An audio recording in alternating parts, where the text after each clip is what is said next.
B-list actress Blake Lively and her husband, Ryan Reynolds, are not going to be pleased when they find this out. To me, this does not help Blake Lively's case at all. Spare no expense. We are not going to be intimidated into settling. She played with fire, and now she got burned. This isn't going to end well for you, Blake. Sorry. Blake Lively and her dragon, Ryan Reynolds, are in deep trouble, and it's all because Justin Baldoni refuses to back down. This lawsuit is not going away anytime soon, and Blake can already see the walls closing in. She knows that if she falls, she's going to shatter completely, and she's scrambling to avoid that at all costs. But there's just one little problem. Justin is not interested in a quiet, behind-the-scenes settlement. Nope. He wants the world to see exactly what's going on, and he's standing firm on taking this fight all the way to court. Justin's lawyer speaks for him. I'm just going to tell you, you're going to have to wait and see. It's coming up soon, but it's all going to be based on evidence. It's not going to be just a lawsuit. It's going to be the kind of lawsuit that is full of evidence, admissions, documents, which prove exactly what she did and how she bullied her way through the process to take over the movie and used her PR people to try and destroy Justin. Blake thought that Justin Baldoni would give up because he did not have the resources to fight them. She was right, but she was also wrong. It is true that a high-profile legal battle costs a lot of money, and Blake and Ryan have significantly more than Justin. However, what she doesn't know is that Justin is not even paying his lawyer. Yep, in a twist of fate, a billionaire is backing Justin. One of the co-founders of Wayfarer, his production company, is Steve Sarowitz. And there's no sorrow with him because Steve Sarowitz is a billionaire. Blake and Ryan only had the upper hand in money, but thanks to Justin's billionaire friend Steve Sarowitz, that's no longer the case. Blake Lively might have dragons, but Justin Baldoni has a dragon slayer. You see, accusations of harassment can ruin a career unless they are completely disproven. Unless Blake Lively issues an unconditional apology and writes an 8-figure check, Justin is going to fight this case all the way to a verdict, just like Johnny Depp did. On top of that, it seems Blake's legal team is not doing a good job because they should be advising her to settle. But Blake has also refused to apologize. Not only that, but she won't even consider retracting her claims that Justin Baldoni is a sexual harasser. This woman is doubling down like her entire career isn't on the line.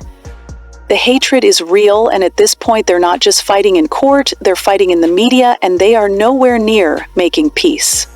But let's talk about Justin for a second. Unlike the usual Hollywood scandal, where people rush to protect their careers, Justin isn't playing the PR game. He's not cowering. He's not making desperate settlements. He's standing his ground, like a man with nothing to hide. He's determined to clear his name, and he's leaving no stone unturned. To clear his name. And I think that's what's happening here. I don't think Blake Lively, and certainly Ryan Reynolds, they don't need money from Justin Baldoni. They're A-list celebrities, and they're worth a lot. And same thing, I think Justin Baldoni, obviously money is going to be more important to him, but he's fighting for his survival right now. If you have a reputation in Hollywood as being a harasser, that's a quick way to never make another film here again. Because let's be real, Hollywood has a way of ruining people's careers over allegations, and he's not about to let that happen. He wants his good name back, and more importantly, he wants back into his talent agency, which unceremoniously dropped him the moment the accusations surfaced. Justin Baldoni has reportedly been dropped from his talent agency, WME, after co-star Blake Lively, who was also represented by WME, filed a legal complaint accusing him of harassment and creating a hostile work environment on the set of their blockbuster hit It Ends With Us. If he settles, people will assume he has something to hide, and that would be the end of his career. He knows it, and that's why he's taking this fight all the way. And guess what? The courts are right there with him. Justin's legal team has already told Judge Louis Lon that a settlement discussion is premature. Basically, they're saying this thing is going to trial. Period. There will be no mediation, no discovery protocol, no quietly sweeping this under the rug. And Judge Lon agreed. So now the stage is set. March 2026 will bring one of the biggest legal showdowns Hollywood has ever seen. But here's where it gets really nasty. This lawsuit isn't just a legal headache for Blake. It's the beginning of a full-blown career implosion. Her once thriving hair care line, the one she was constantly plugging during the It Ends With Us tour, it's tanking.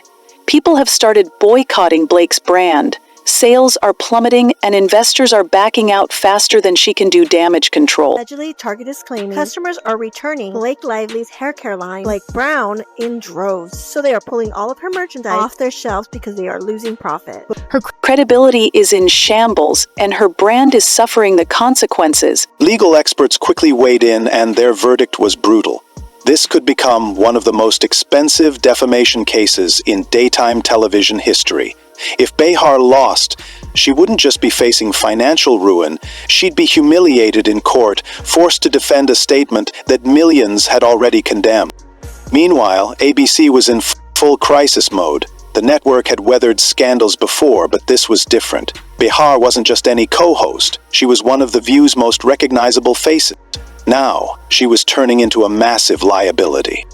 Executives scrambled to contain the damage. The pressure was relentless. Advertisers were backing away, viewers were demanding action, and the lawsuit itself was turning into a media circus. To me, this does not help Blake Lively's case at all. This pettiness, these jokes, this isn't something you joke about. I'm with Justin's lawyer on this. This is a hugely sad thing to discover that Blake and Ryan thought this was worthy fodder to joke about. Because I don't find it funny. And I thought we weren't supposed to find it funny. It's not a he said, she said. Why were you cracking jokes about it in the movie? I'm sorry. But claiming her words were misinterpreted, Behar tried to brush off the controversy, but the lawsuit wasn't going away. And behind the scenes, as the walls started closing in, she made a move that shocked everyone. A move that would take this scandal from bad to unbelievable. Just when it seemed like the situation couldn't get any bigger, another bombshell dropped.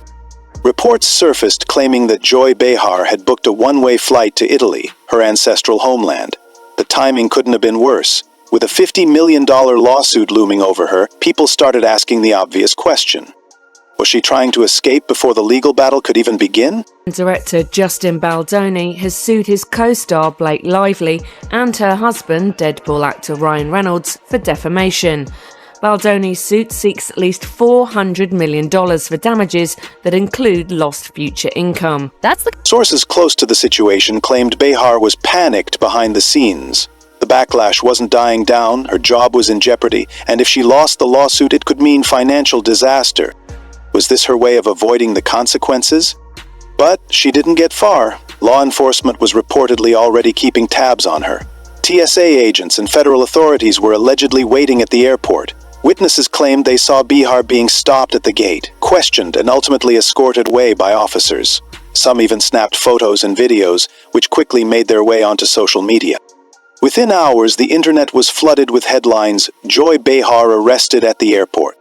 The scandal had officially hit a whole new level. But what happened next? Was she actually arrested, or is there more to this story than meets the eye? Let's break it all down.